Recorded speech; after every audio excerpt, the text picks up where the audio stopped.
It's Tuesday, June 22nd, 2010. Happy birthday to Ronald Roy Martin Rybkowski, Henry Fording Edens, Meryl Streep, Amy Brenneman, Chris Christopherson, Bruce Campbell, and Donald Faison. It's also been 1 year since I bought these.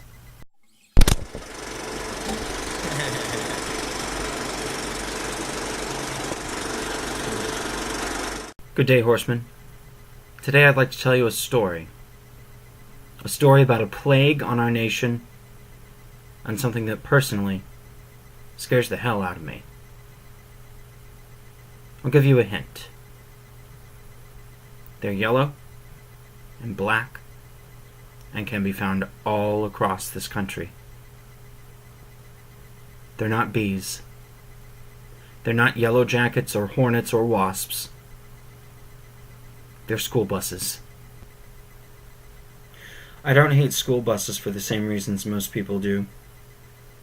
I don't hate them because they're loud, cramped, uncomfortable, or because my band director broke her ankle while falling out of one. I did spend too many hours on long field trips, or trips to football games out of town and out of state. I hate them. But that's not why. I should begin by telling you that this story takes place in the summer of 2006.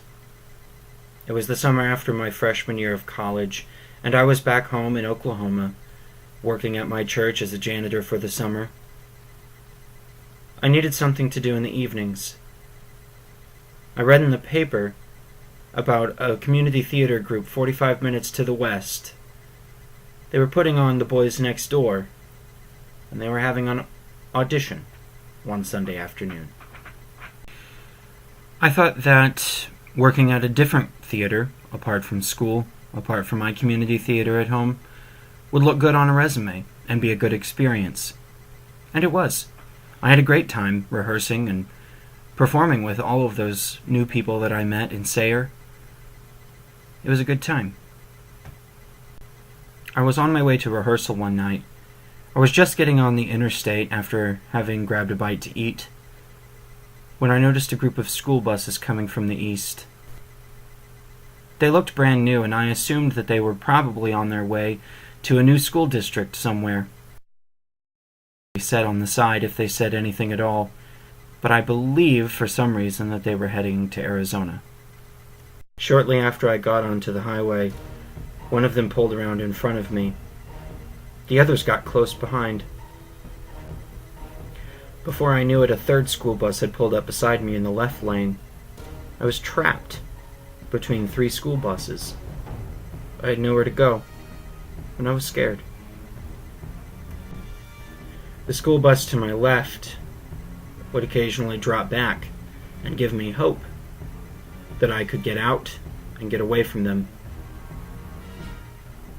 Every time I tried to pull into the left lane to get ahead, a semi would pull up beside me and block me in. As soon as the semi was gone, one of the other school buses would take its place. This game continued for about 10 to 15 minutes. They rotated. They tag-teamed me, moving 65 miles an hour on the interstate. My instinct was to call the police, or the highway patrol, or the sheriff, but I didn't have any of their numbers. For some reason, it never occurred to me to lay on the horn. I could have honked. I could have let them know that I was scared, that I felt uncomfortable. They probably would have liked that. Finally, I suppose they got tired of me. They got tired of playing their games and decided to move on, because all of them sped up, past me, and left. I made it to rehearsal on time, thankfully. I was pretty shaken. If I recall, it wasn't a very productive rehearsal on my part. This is a cautionary tale, friends. You may laugh, but what happened to me and my pain is real. The moral of the story is that school buses may look harmless. They may seem friendly during the school year, but in the summertime, they will kill you.